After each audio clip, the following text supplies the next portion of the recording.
Hello everyone, good evening. Welcome to our channel Always Scholars. Today we will continue our previous chapter that is going on force and laws of motion, and today is lecture number 9 of this chapter. So let's start. We will resume our previous topic that is going on gravitation. Okay. So in gravitation we have seen what is G, capital G, that is gravitational constant. We have already studied and already we have done some done explanation and expression both in gravitation. Okay. Now we will do force due to gravity. Gravity की वजह से कोई भी object जो आपका अर्थ के ऊपर रहता है उसके ऊपर किस तरह का फोर्स लगता है, क्योंकि अर्थ क्या है, एक बहुत ज्यादा मासेस का, उसमें बहुत इनर्शिया है. तो इनर्शिया ड्यू टू किसकी वजह से होता है? मास की वजह से होता है. तो जो ये मास की वजह से हो रहा है, तो ये इतना बड़ा जो आपका ऑब्जेक्ट है, एक तरफ से बहुत बड़ा ऑब्जेक्ट है इन कंपैरिजन टू अर्थ या फिर in comparison to any object in our earth, ये बहुत बड़ा हो जाता है एक्चुअली उसके कंपैरिजन में. तो वो चीज मतलब किस तरीके से मतलब फोर्स लगाती है दूसरी ऑब्जेक्ट पे, यानी कि अपने से मतलब काफी मतलब कि हम लोग मतलब इन कंपैरिजन टू मतलब अगर अर्थ के आ रहे हैं तो मतलब एकदम निग्लिजिबल हो जा रहे हैं. बट हो क्या रहा है, तो निग्लिजिबल हो रहे हैं तो फिर भी तो कुछ फोर्स लग ही रहा है ना. ऐसा थोड़ी ना है कि अर्थ और मार्स आपस में कंपटीशन कर रही है, हम लोग भी है. इट मींस कि सिर्फ अर्थ और मार्स एक दूसरे को अट्रैक्ट नहीं कर रही है इन अ सेंस कि सिर्फ बड़ी बॉडी या हेवनली बॉडीज एक दूसरे को अट्रैक्ट नहीं करती है. एक दूसरे को अट्रैक्ट करने के लिए बस बॉडीज होना जरूरी है. इट मींस कुछ मासेस होने चाहिए. डजंट मैटर कि आपके मासेस बड़ी है या छोटी, यानी कि ज्यादा है या फिर कम, बस इतना होना चाहिए आपकी कुछ मासेस हो. यानी कि हम भी अगर ऑब्जेक्ट मान लेते हैं खुद को, और ऑब्वियसली है इनका अर्थ और अर्थ मान लेते हैं, तो अर्थ और हमारे बीच मतलब जितना हम उसकी तरफ अट्रैक्ट होंगे उतना हम भी मतलब अट्रैक्ट करेंगे किसको? अर्थ को. लेकिन यहाँ पे बस डिफरेंस किस चीज का होता है? मास का.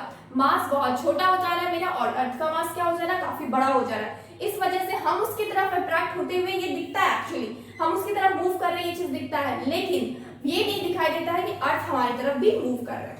ठीक है, मतलब जस्ट ड्यू टू मासेस और just due to inertia we can say कि ये चीज शो नहीं होता है, इसलिए हम लोग कहते हैं कि अर्थ सिर्फ हम लोग को अपनी तरफ खींचती है. बट ऐसा नहीं है, हम लोग भी अपने मासेस के अकॉर्डिंग क्या करते हैं? अर्थ को अपनी तरफ क्या करते हैं? अट्रैक्ट करते हैं. क्योंकि ये आपका अट्रैक्शन का नियम ही है कि कोई भी ऑब्जेक्ट रहेगी तो वो एक दूसरे को अट्रैक्ट करेगी ही करेगी. ठीक है. अब हम क्या जानते हैं, नेक्स्ट आपका जो है इसको पढ़ेंगे, आपका है force due to gravity. Force due to gravity. The force with which the earth attracts a body is called the force due to gravity. अब सबको पता है, चाहे आप एक सपोज ये क्या है, ये अर्थ है, ठीक है, और ये कोई छोटा सा ऑब्जेक्ट है, छोटा सा एकदम, ठीक है, अराउंड कितना ले सकते हैं आप? 1 kg, हाफ kg या फिर 2 kg ले लीजिए. ठीक है, तो अर्थ के सामने क्या हुआ? एक बहुत बहुत बहुत बहुत छोटा क्या हो गया? आपका ऑब्जेक्ट हो गया. अब हम क्या देख रहे हैं कि ऑब्जेक्ट तो आपका अर्थ की तरफ क्या है? अट्रैक्टेड है. ऑलरेडी हम जानते हैं, हम ग्रेविटेशन वर्ड से ही क्या समझते हैं कि अर्थ क्या कर रहा है? बॉडी को अट्रैक्ट कर रहा है. अर्थ क्या कर रहा है? बॉडी को अट्रैक्ट करता है, उसी को ग्रेविटेशन बोलते हैं. ठीक है, एक्चुअली लेकिन बॉडी भी अर्थ को अट्रैक्ट करती है कहीं ना कहीं, ये हम अब समझेंगे, क्योंकि बचपन से हम यही पढ़ाया जाता है. एक्चुअली थोड़े बड़े होते हैं तो हम लोग को थोड़ा समझाया जाता है कि एक्चुअली में होता क्या है.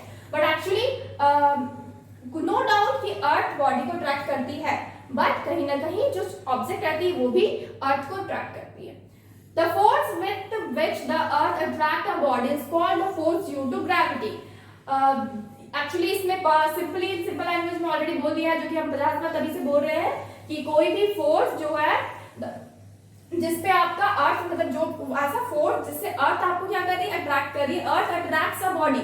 अर्थ क्या कर रही है? बॉडी को अट्रैक्ट कर रही है. और जो अर्थ जो बॉडी को अट्रैक्ट कर रही है ना, उस फोर्स को हम क्या बोलते हैं? Force due to gravity. क्या बोलते हैं? Force due to gravity. It always acts vertically downward at the centre. अगर आदमी यहाँ रहेगा तो इस डायरेक्शन में मतलब अट्रैक्ट होगा. ठीक है, नीचे यहाँ पे रहेगा इंसान तो इस तरफ से क्या होगा? अट्रैक्टेड होगा. ठीक है, यहाँ पे रहेगा तो इस डायरेक्शन में, यानी कि हमेशा क्या होगा? Vertically downward direction. Note this line, vertically downward direction. ठीक है, ये क्या करेगा? वर्टिकली डाउनवर्ड डायरेक्शन में पुल करेगा बॉडी को, just due to what? Just due to gravity. Gravity की वजह से. एंड इसी को हम क्या बोलते हैं? इसी को हम बोलते हैं फोर्स ड्यू टू ग्रेविटी. ठीक है, अब नेक्स्ट क्या है? The force due to gravity on a body of mass. अब एक्चुअली हम लोग को एक्सप्रेशन थोड़ा जानना चाहिए, क्योंकि हम लोग अगर कोई भी चीज सिर्फ बोल देने से काम नहीं चलता है कि अर्थ क्या कर रही है, मतलब अर्थ क्या कर रही है, ऑब्जेक्ट को इस तरीके से अट्रैक्ट कर रही है. We have to give some expression also. So for that the force due to gravity on a body of mass m, small m, ध्यान रखिएगा बॉडी जो यहाँ पे है वो क्या है, स्मॉल m है. ठीक है, इसको हम क्या लेते हैं, इसका जो मास है ऑब्जेक्ट का उसको क्या लिए हम, स्मॉल m लिए. ठीक है, kept on the surface of earth, इस ऑब्जेक्ट को क्या किया गया, अर्थ के सरफेस पे रखा गया है. ठीक है, अर्थ के सरफेस पे रखा गया है. और अर्थ का जो मास लिया है इसको तो हम स्मॉल m नहीं ले सकते हैं, क्योंकि हम ऑलरेडी स्मॉल m किस में ले लिए हैं, ऑब्जेक्ट का मास पे. तो इसलिए हम यहाँ पे क्या लेंगे, यहाँ पे जो मास होगा अर्थ का मास, हम वहां पे क्या लेंगे, कैपिटल M. हम क्या लेंगे, capital M. That means capital M is the mass of what, capital M is the mass of earth. ठीक है, नेक्स्ट क्या है, and the radius r is equal to force of attraction. जो radius r है, अब अर्थ का radius क्या हो गया, कैपिटल R, क्योंकि हम अर्थ के लिए कैपिटल M मास के लिए ले रहे हैं, इसलिए हम कैपिटल R किसके लिए ले रहे हैं, आपका अर्थ के रेडियस के लिए. ठीक है, इज इक्वल टू द, यानी कि जो force due to gravity, gravity की वजह से जो फोर्स हो रहा है बॉडी पे लग रहा है, मतलब इस अर्थ के अंदर, मतलब इस अर्थ, ये अर्थ जो अट्रैक्ट कर रहा है बॉडी को जिस ग्रेविटेशनल फोर्स की वजह से कर रहा है, वो बॉडी और जिस ऑब्जेक्ट पे कर रहा है, मतलब जिस ऑब्जेक्ट पे ग्रेविटेशनल फोर्स अपना लगा रहा है, that means this small m, उसका आपका मतलब कि एक्चुअली हो क्या रहा है, on a body of mass kept on the surface, जिस सरफेस पे इसका रखा हुआ अर्थ के सरफेस पे ऑफ अर्थ, और अर्थ का आपका रेडियस दिया हुआ है और अर्थ का मास दिया हुआ है, capital M and capital R is equal to the force of attraction. और यही क्या है, फोर्स ऑफ अट्रैक्शन है. That means on the attraction between earth and the body, और अर्थ और बॉडी के बीच में यही क्या है, फोर्स ऑफ अट्रैक्शन. और इसका फॉर्मूला तो आप लोग ऑलरेडी जानते हैं, क्या है, capital F is equal to, हम इज इक्वल टू जहां भी रखते हैं एक कांस्टेंट हम रखते हैं, दैट इज ग्रेविटेशनल कांस्टेंट होगा यहाँ पे आपका m1 into m2 करते हैं ना, m1 into m2 करते हैं यहाँ पे m1 into m2. तो हमको पता है यहाँ पे m1 क्या है, आपका अर्थ है, तो हम डायरेक्टली क्या कर दिए, कैपिटल M लिख दिए, क्योंकि कैपिटल M का मतलब क्या है, आपका कैपिटल M का मतलब क्या है, मास ऑफ द अर्थ. हम यहाँ पे लिख देते हैं मास of the earth. Okay, next अब क्या बोला, स्मॉल m2 क्या होता है, आपका जो ऑब्जेक्ट लिए है उसका मास, सॉरी ऑब्जेक्ट लिए उसका मास क्या है, स्मॉल m. स्मॉल m क्या है, एक ऑब्जेक्ट है, हम यहाँ पे लिखते हैं ऑब्जेक्ट, और we can write here mass of the object, mass of the object, mass of the object. Next divided by क्या होगा, r स्क्वायर. क्यों r स्क्वायर, क्योंकि r जो है यहाँ पे क्या है, रेडियस ऑफ द क्या है, अब एक चीज, रेडियस ऑफ द अर्थ, हम यहाँ पे अर्थ का रेडियस ही क्यों लिए हैं, क्योंकि हमको पता है जो अर्थ का सेंटर है ना, उससे ऑब्जेक्ट का जो डिस्टेंस होगा वो क्या होगा, आपका r ही होगा, कैपिटल R क्यों होगा, क्योंकि यहाँ पे हम लोग को जो मतलब जो आपका फोर्स का जो ये है फॉर्मूला है, उसमें हम r स्क्वायर लिखते हैं, r स्क्वायर. अगर हम यहाँ पे r स्क्वायर लिखे, स्मॉल r का स्क्वायर, तो हम क्या जानते हैं ऑलरेडी, ये जो स्मॉल r का स्क्वायर है, स्मॉल r क्या था, हम लोग का डिस्टेंस बिटवीन टू ऑब्जेक्ट. तो हम यहाँ पे क्या देख रहे हैं कि अर्थ हम मान लेते हैं, यहाँ पे ये अर्थ है, ठीक है, और उसमें क्या रखा है, एक ऑब्जेक्ट रखा है. ठीक है, तो ऑब्जेक्ट जो रखा है वो तो इसके सरफेस पे रखा है, साफ साफ बोला गया, देखिए सरफेस पे रखा है. तो जब ऑब्जेक्ट सरफेस पे रखा होता है तो ये ऑब्जेक्ट से अर्थ का डिस्टेंस क्या होगा, हम दो ऑब्जेक्ट का डिस्टेंस पे लेते हैं ना, ये r स्क्वायर क्या है, दो ऑब्जेक्ट का डिस्टेंस है. तो जो ये आपका एक ऑब्जेक्ट है और ये अर्थ आपका एक ऑब्जेक्ट है, तो इन दोनों ऑब्जेक्ट में जो डिस्टेंस हो रहा है, दोनों ऑब्जेक्ट के बीच में जो डिस्टेंस है वो कितना है, वो आपका r ही तो है. That is centre of the earth से इस ऑब्जेक्ट के सरफेस तक का जो दूरी है, यानी कि जो डिस्टेंस है वो क्या है, आपका r ही तो है. यही तो मतलब अर्थ का जो रेडियस है वही तो है, तो वो कितना है, r, यानी कि जो आपका डिस्टेंस है वही क्या है, capital R, that is radius of the earth. इसलिए हम यहाँ पे डायरेक्टली कितना लिख लें, r स्क्वायर. ठीक है, r स्क्वायर लिखिए. अब हमको क्या पता है, जी तो आपको क्या है, ग्रेविटेशनल कांस्टेंट है, इसको लिख लीजिए, ग्रेविटेशनल कांस्टेंट, ठीक है। ग्रेविटेशनल क्या है, कांस्टेंट है। अब मेरे को क्या पता है, जो कैपिटल जी है इसका फॉर्मूला क्या होता है, सॉरी अब हम क्या करेंगे, फॉर्मूला को पुट करते हैं, एफ हम निकाल रहे हैं इज इक्वल टू क्या हो जाएगा, कैपिटल जी जिसका वैल्यू क्या है, कांस्टेंट है 6.67 into 10 to the power -11 newton metre square पर केजी स्क्वायर। ऑलरेडी हम यूनिट लिख चुके हैं। मल्टीप्लाइड बाय क्या हो जाएगा, कैपिटल एम क्या है, मास ऑफ द अर्थ है जो कि कितना है 5.96 अप्रॉक्स, इतना ही है। हम अप्रॉक्स आपका इतना ही है, ठीक है। और नेक्स्ट आपका क्या है, मल्टीप्लाई बाय स्मॉल एम क्या, object that is 1 kg divided by क्या हो जाएगा, R square, capital R square, यानी कि कितना है capital R 6.37 into 10 to the power 6 आपका स्क्वायर, ठीक है, यानी कि मीटर स्क्वायर, ठीक है। अब जब इसको पूरे को कैलकुलेट करेंगे, कैलकुलेटर से कैलकुलेट कीजिए, मल्टीप्लाई कीजिए, जो भी कीजिए, आपको मिलेगा क्या है, यहाँ पे फोर्स आपको मिलेगा 9.8 न्यूटन। क्या मिलेगा, 9.8 न्यूटन, ठीक है। और अगर आपको समझ में एक चीज नहीं आ रहा है, एक्चुअली यहाँ इसका यूनिट क्या है, न्यूटन मीटर स्क्वायर पर केजी स्क्वायर। अगर आप इसका तो केजी हो गया और 1 का भी क्या है, केजी है, ठीक है। और इसका मीटर स्क्वायर से मीटर स्क्वायर कैंसिल आउट हो जाता है, और ये पर केजी स्क्वायर है ना, मतलब कि डिवाइड में है, तो केजी स्क्वायर और इसका 1 केजी और इसका 1 केजी, दोनों एम पे 1 केजी कैंसिल आउट हो गया, केजी स्क्वायर, तो बचा क्या, सिर्फ न्यूटन। तो ये बस हम यूनिट को क्लियर करने के लिए बता दिए कि यहाँ पर न्यूटन कैसा है। ऐसे तो फोर्स का यूनिट न्यूटन है, सबको पता है, लेकिन फिर भी ये भी जानना जरूरी है कि मतलब हम कैलकुलेशन करके भी हम न्यूटन निकाल सकते हैं। यानी कि अगर कोई इंसान नहीं जानता है कि न्यूटन क्या होता है, तो न्यूटन फोर्स का यूनिट न्यूटन है कि नहीं है, तो भी वो क्या कर सकता है, अगर सबका यूनिट उसको पता है तो इजीली फाइंड आउट कर सकता है, ठीक है। तो जस्ट लाइक दैट, तो फोर्स कितना हुआ यहाँ पे 9.8 न्यूटन, 9.8 न्यूटन। और 9.8 न्यूटन क्या है, फोर्स है। अब क्या फोर्स है, आपका ग्रेविटेशनल फोर्स एक्चुअली, ठीक है। तो हम लोग क्या लिख सकते हैं, the earth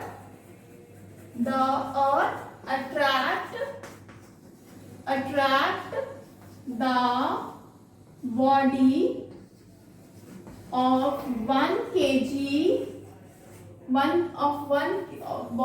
attract the body of 1 kg mass, actually ऐसे लिखते हैं, of mass 1 kg, of mass 1 kg, of mass 1 kg, the earth attract the body of mass 1 kg with 9.8 Newton force towards the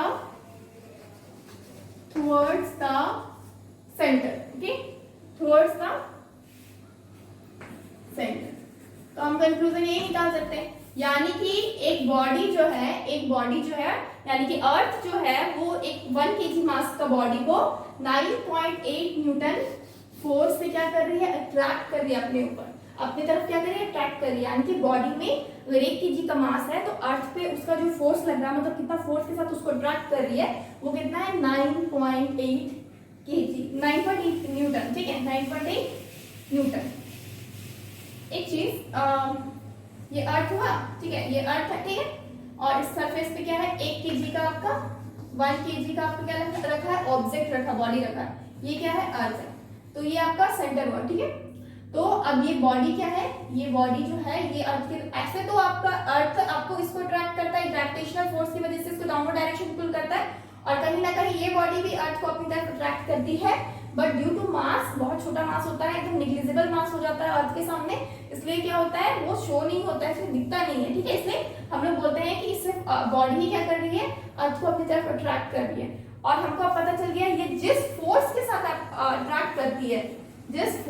attract करती है, उसका value क्या है, 9.8 Newton, उसकी value क्या है, 9.8 Newton. Please note that 9.8 Newton, okay. This is the force by which earth attract any object that is of 1 kg, okay. और towards the centre attract, आप कहीं भी रहिए, ठीक है, आप कहीं भी रहिए, ये हमेशा अपने सेंटर की तरफ ही अट्रैक्ट करवाती है। ऐसा नहीं होगा कि आप यहाँ है तो यहाँ अट्रैक्ट करवाएगी, कभी नहीं। वो अपने पोल की तरफ या कहीं भी और ट्रॉपिकल जगह पे नहीं बिल्कुल अट्रैक्ट करवाएगी, वो डायरेक्टली कहाँ करवाएगी, सीधा आपका सेंटर पे, कहाँ करवाएगी, सीधा सेंटर पे अट्रैक्ट करती है। ओके,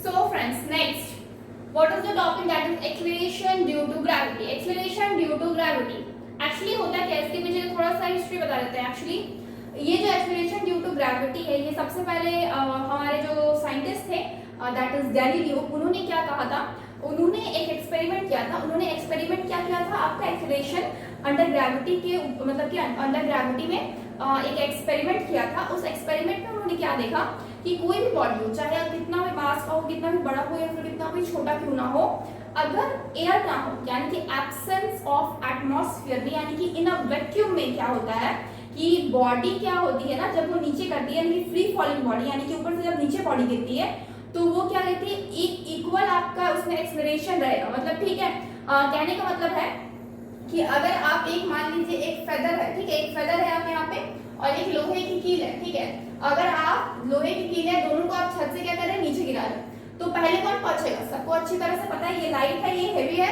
इस वजह से जो लोहा का कील है वो पहले पहुंचेगा, ये आपका बाद में पहुंचेगा क्योंकि ये फेदर है। लेकिन जब आपका एब्सेंस ऑफ एटमॉस्फेयर रहेगा, यानी कि इन वैक्यूम में जब दोनों को छोड़ेगा, दोनों इक्वल टाइम पे नीचे पहुंचेंगे, यानी कि बॉडी में एक्सेलरेशन सेम होगा, दोनों बॉडी में एक्सेलरेशन सेम होगा, दोनों इक्वल टाइमिंग में और इक्वल एक्सेलरेशन के साथ, यानी कि इसका जो स्पीड होगा वो इक्वल रहेगा और उसके साथ एक ही टाइमिंग पे नीचे पहुंचेंगे। दैट मीन्स क्या हो रहा है कि यहाँ पे एयर डिसाइड करती है कि किसको लेट उतारना है, किसको जल्दी उतारना है। इन अ सेंस कि कहने का मतलब है ये फेदर है, इसको मतलब क्या करती है, रेजिस्ट जो करती है ना, जो एयर क्या करती है, रेजिस्टेंस से काम करती है, मतलब रोकती है ऊपर में, तो ये इसको ज्यादा रोक सकती है बिकॉज ये लाइट है, इसका मास क्या है, कम है, लेकिन इसको कम रोक पाती है क्योंकि क्या है, यहाँ पे लोहे की कील है, इस वजह से क्या होता है, इसको कम रोक पाती है, इस वजह से ये पहले गिरता है और ये बाद में। जब एयर हटा दिया जाए, पूरी तरह से वैक्यूम कर दिया जाए, पूरी तरह से मतलब एटमॉस्फेयर फ्री कर दिया जाए, या फिर आप स्पेस पे चले जाइए, तो वहां पे आप क्या देखेंगे, वहां पे लोग उड़ने क्यों लगते हैं नॉर्मली, क्योंकि वहां पे ग्रेविटेशनल ना के बराबर होता है, नहीं होता है, ग्रेविटी नहीं होती है वहां पे, इस वजह से क्या होता है, उड़ने लगते हैं। चांद में क्यों लोग इतना भारी भारी सूट्स वगैरह पहन के जाते हैं और ऑक्सीजन सिलेंडर लेके जाते हैं और ये वो, वहां पे क्या है, ग्रेविटी है बट कम है, इस वजह से वहां चलने में प्रॉब्लम होता है। हम लोग जैसे जहां से यहाँ 5 मिनट में हम लोग कहाँ पहुंच जाएंगे, लेकिन वहां 5 मिनट में आप थोड़ा मतलब 2-4 कदम ही चल पाएंगे या फिर वो भी नहीं, मतलब कि वहां क्यों इतना लेट, क्योंकि वहां ग्रेविटेशनल फोर्स क्या है, इन कंपैरिजन टू अर्थ क्या है, कम है मून पे। अब बात करते हैं यहाँ पे एक्सेलरेशन की बात पे। एक्सेलरेशन ड्यू टू ग्रेविटी क्या है, acceleration due to gravity actually बस यही चीज है कि कोई भी बॉडी जो फ्री फॉलिंग हो रही है, यानी कि ऊपर से जो नीचे गिर रही है, उसमें जो एक्सेलरेशन है, the acceleration of a free falling body, ध्यान दीजिएगा, the acceleration of a free falling body does not depend on the mass of body, इसके मास के ऊपर डिपेंडेंट नहीं, कोई मतलब कि मास से कोई मतलब नहीं है, आप 4 किलो का ऊपर से गिरा रहे हैं या 4 ग्राम का ऊपर से गिरा रहे हैं। फ्री फॉलिंग बॉडी के लिए ये चीज बिल्कुल भी मतलब नहीं रखता है, डज नॉट डिपेंडेंट, साफ साफ लिखा है, does not depend on the mass of body, यानी कि आप कितना भी मास के बॉडी को ऊपर से नीचे गिराइए कोई फर्क नहीं पड़ता एक फ्री फॉलिंग बॉडी में, इसका साइज पे कोई फर्क नहीं पड़ेगा, यानी कि आप बड़ा से लेके आइए ट्रैक्टर भर के, मतलब ट्रैक्टर जितना एक, या फिर एक ट्रैक्टर गिराइए या फिर एक नॉर्मल आप बॉल गिराइए ऊपर से, आपका दोनों का साइज में कितना अंतर है, दोनों का शेप में कितना अंतर है, दोनों का मास में कितना अंतर है, लेकिन फिर भी बॉडी क्या होगी, सेम टाइम पे नीचे गिरेगी, मतलब कि सेम टाइम पे नीचे, एंड इट्स सेम। साफ साफ बोला गया, the acceleration of a free falling body does not depend on the mass of the body, its size and shape etcetera is called acceleration due to gravity, यानी कि actually it is called acceleration due to gravity, यानी कि वैसा acceleration जो free falling body को, मतलब free falling body क्या dependent नहीं है इस एक्सेलरेशन पे, ठीक है, इस एक्सेलरेशन पे क्या डिपेंडेंट नहीं है, मतलब मास जब भी वैक्यूम के केस में ऐसा होता है, लेकिन जब वहां पे एटमॉस्फेयर आ जाता है, आपका एयर आ जाता है, वहां पे ऐसा नहीं होता है, ठीक है। तो हम बात करें यहाँ पे वैक्यूम की विदाउट एटमॉस्फेयर की, वहां पे आपका acceleration of a free falling body बिल्कुल भी डिपेंड नहीं करता, आपका मास के ऊपर बिल्कुल भी डिपेंड नहीं करता, आपका साइज के ऊपर बिल्कुल भी डिपेंड नहीं करता, आपके शेप के ऊपर, ये आपका इस चीजों पे डिपेंड नहीं करता है, इसी को क्या बोलते हैं, acceleration due to gravity. This acceleration is same for all bodies, ये क्या है, सारा बॉडीज के लिए सेम है, आपको मतलब कि मास से कोई फर्क नहीं पड़ेगा, ठीक है। द रेट एट विच अगर इसको पूरी तरह सही तरीके से डिफाइन किया जाए तो the rate at which the velocity of a free falling body increases, free falling body क्या हो जाएगा, इंक्रीज हो जाता है, is called acceleration due to gravity. Uniform acceleration रहता है, यानी कि कांस्टेंट यूनिफॉर्म एक्सीलरेशन रहता है, एक्चुअली यूनिफॉर्म, और हर बॉडी का इक्वल रहेगा, हर बॉडी का यूनिफॉर्म एक्सीलरेशन रहता है। तो यहाँ पे क्या है, eight which, the rate at विच क्या हो रहा है, द रेट एट विच, कब रेट आ जाता है ना वेलोसिटी में, मतलब कि वो एक्सीलरेशन हो जाता है, ठीक है। वेलोसिटी डिवाइडेड बाय टाइम में क्या होता है, एक्सीलरेशन होता है, तभी हम करते हैं इसका यूनिट, एक्सीलरेशन का यूनिट क्या है, मीटर पर सेकंड स्क्वायर, ठीक है। वेलोसिटी का यूनिट क्या है, मीटर पर सेकंड स्क्वायर, कहां से आया एक्सीलरेशन, जस्ट बिकॉज़ हम रेट ले लेते हैं किस पे, वेलोसिटी पे, रेट आ जाता है, that means divided by time कर दीजिए, ठीक है। तो क्या है, is called acceleration due to gravity, that means actually हम 50 बार बोल चुके हैं ये चीज कि फ्री फॉलिंग बॉडी जब मतलब कि एट रेट एट विच, यानी कि फिर सिंपल लैंग्वेज में क्या है, तो एक्सीलरेशन जो है ना वो फ्री फॉलिंग बॉडी का क्या है, डिपेंडेंट नहीं है इन मतलब जो भी मासेस है, मास के ऊपर डिपेंड नहीं है, साइज के ऊपर डिपेंड है, सेम के ऊपर डिपेंडेंट नहीं है, and it is called acceleration due to gravity. In other words अगर कहा है तो acceleration produced in a freely falling body due to the attraction of earth, ये जो आपका एक्सीलरेशन है ये किस वजह से प्रोड्यूस होता है आपका, just because of attraction of earth की वजह से, किसकी वजह से, अर्थ की वजह से। आप 2-4 पॉइंट इसमें हमेशा याद रखिएगा, जो एक्सीलरेशन है due to gravity, acceleration due to gravity को हम स्मॉल जी से डिनोट करते हैं, कैपिटल जी से कभी डिनोट मत कीजिएगा, क्योंकि कैपिटल जी का मतलब होता है आपका ग्रेविटेशनल कांस्टेंट जो हम प्रीवियसली पढ़ा चुके हैं, एंड उसका आपका वैल्यू भी अलग होता है 6.67 into 10 to the power minus का 11 I think, -11 newton metre square पर केजी उस पर, ठीक है। ये आपका कितना है, आपका स्मॉल जी है, ये क्या है आपका स्मॉल जी, इसी को क्या बोलेंगे हम, एक्सीलरेशन ड्यू टू ग्रेविटी या फिर gravitational acceleration, we can write here gravitational acceleration, ठीक है, ग्रेविटेशनल एक्सीलरेशन। दूसरा बात इसके बारे में जानिए कि इसका जो यूनिट होता है ना, यूनिट होता है वो क्या होता है आपका, जैसे एक्सीलरेशन का होता है कितना, मीटर पर सेकंड स्क्वायर, वैसे इसका भी क्या होता है, मीटर पर सेकंड स्क्वायर, क्या होता है, मीटर पर सेकंड स्क्वायर, किसका, जी का, स्मॉल जी का वैल्यू। और एक क्या हो सकता है आपका जी का वैल्यू, जी एक और पॉइंट है कि ये आपका एक वेक्टर क्वांटिटी है, क्या है, vector quantity, we can say that gravitational acceleration is what, vector quantity, is a vector quantity, its unit is meter per second square, और क्या फिलहाल अगर एक्चुअली निकाला है साइंटिस्ट ने, तो वी कैन से गैलीलियो, मतलब गैलीलियो ने बस इसके ऊपर क्या किया था, काम किए थे, तो एक्सपेरिमेंट्स किए थे, तो बताए थे, ठीक है। तो इसके ऊपर 2-4 चीज और है जो भी हम बताएंगे, इस पे ऐड करेंगे। सो नेक्स्ट क्या है, और ग्रेविटेशनल फोर्स के ग्रेविटेशनल एक्सीलरेशन के बारे में अगर जानेंगे तो एक्चुअली अगर मान लीजिए ये अर्थ है ना, तो एक्चुअली क्या है ना, जो जी है, स्मॉल जी, ये आपका वेरी करता है आपका प्लेस टू प्लेस, क्या होता है, कहीं पे ज्यादा या फिर कहीं पे कम होता है, ठीक है। जैसे कि ग्रेविटेशनल कांस्टेंट जो था, यानी कि कैपिटल जी, ये आपका यूनिवर्सली कांस्टेंट है, यानी कि आप यहाँ पे रहिए, स्पेस पे रहिए, सैटेलाइट पे रहिए, इससे कोई फर्क नहीं पड़ेगा, ये आपका 6.67 into 10 to the power -11 he value देगा। लेकिन ये जो स्मॉल जी है, इसके जो वैल्यू है वो क्या करते हैं, वेरी करते हैं, इसके जो वैल्यूज है वो क्या करते हैं, वेरी करते हैं, ठीक है। अब मान लीजिए कि ये अर्थ है और ये अर्थ का सेंटर है, ठीक है, तो यहाँ पे क्या है, हमको पता है पोल है, ठीक है, ये आपका नॉर्थ पोल हो गया, ये आपका साउथ पोल है। साउथ पोल और नॉर्थ पोल में, यानी कि पोल में क्या होता है, आपका जो आपका ग्रेविटेशनल फोर्स रहता है ना, ये आपका ज्यादा रहेगा, मतलब कि हाई रहता है, ठीक है, इंक्रीज रहता है, ठीक है। जैसे ही आप इधर से नीचे आते जाते हैं, यानी कि इक्वेटर की तरफ आते हैं, इक्वेटर होता है सबको पता है, बीच में इक्वेटर की तरफ आते हैं, इक्वेटर की तरफ आते हैं, तो आपका क्या होता है, जी की वैल्यू कम होती रहती है, यानी कि जी की वैल्यू क्या हो जाएगी, डाउन हो जाएगी, यानी कि जी के वैल्यू पोल में ज्यादा रहता है, पोल से नीचे आते रहेंगे, मतलब कि इधर आप इक्वेटर की तरफ आएंगे तो आपकी वैल्यू क्या हो जाएगी, वो आपकी वैल्यू घटाती रहेगी, यानी कि जी के वैल्यू इक्वेटर पे क्या होता है, कम होता है, ठीक है। ये हमेशा ध्यान रखिए। उसके बाद नेक्स्ट क्या है, एक और चीज है, जी की value actually place to place और अर्थ में ही क्या होता है आपका, एक जो अर्थ है इसी में प्लेस टू प्लेस वैरी करता है थोड़ा बहुत। और हम लोग जी का जो नॉर्मल वैल्यू लेते हैं, जो आपका स्मॉल जी का जो नॉर्मल आपका मीन वैल्यू जिसको बोलते हैं, मीन वैल्यू जो लेते हैं वो क्या हो जाता है, स्मॉल मीन वैल्यू क्या होता है जी का, स्मॉल जी का 9.8 मीटर पर सेकेंड स्क्वायर, 9.8 मीटर पर सेकेंड स्क्वायर, ठीक है। और अब हम क्या देख रहे हैं, एक और चीज, जैसे ये अर्थ है, ठीक है, ये अर्थ है, तो अर्थ हमको पता है कि क्या रहता है, एक आपका ये आपका पूरा गोल नहीं रहता, ये आपका स्फीयर शेप में रहता है, ठीक है। एक है तो मतलब कि आप समझिए फुटबॉल है, ठीक है, ये क्या है, फुटबॉल है।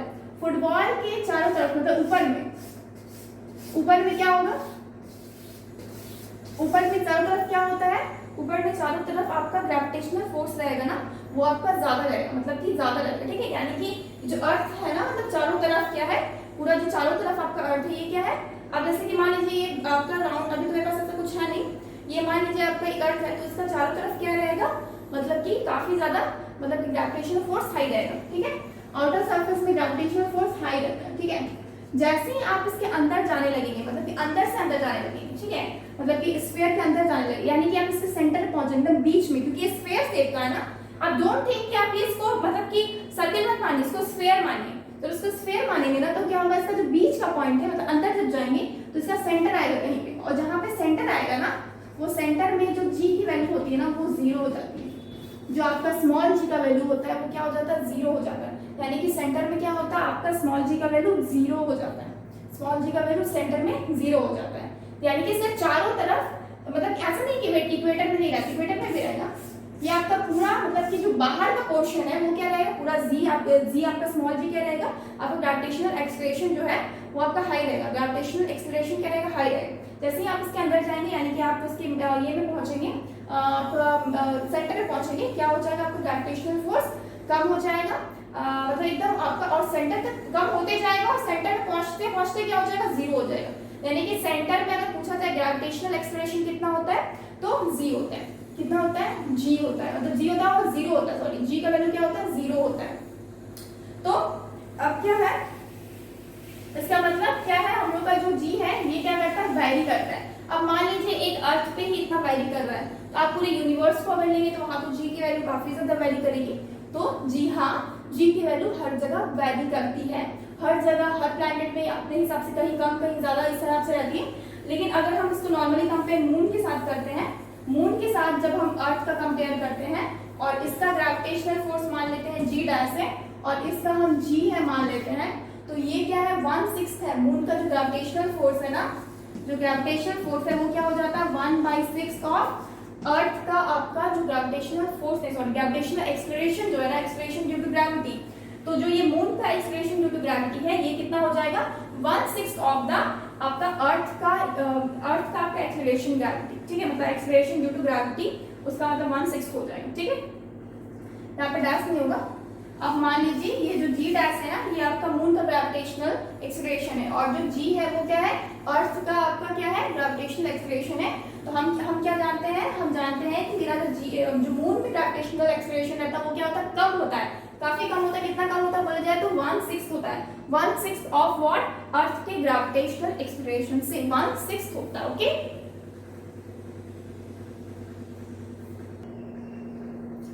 So friends, tomorrow we will continue with this chapter, okay? आज के लिए इतना ही रखते हैं। Please friends like this video and subscribe our channel, that is All These Scholars.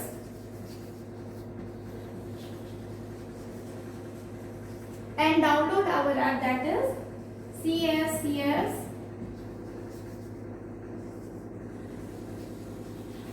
India.com. Please download our app and subscribe our channel, okay? Thank you so much. Goodbye and take care.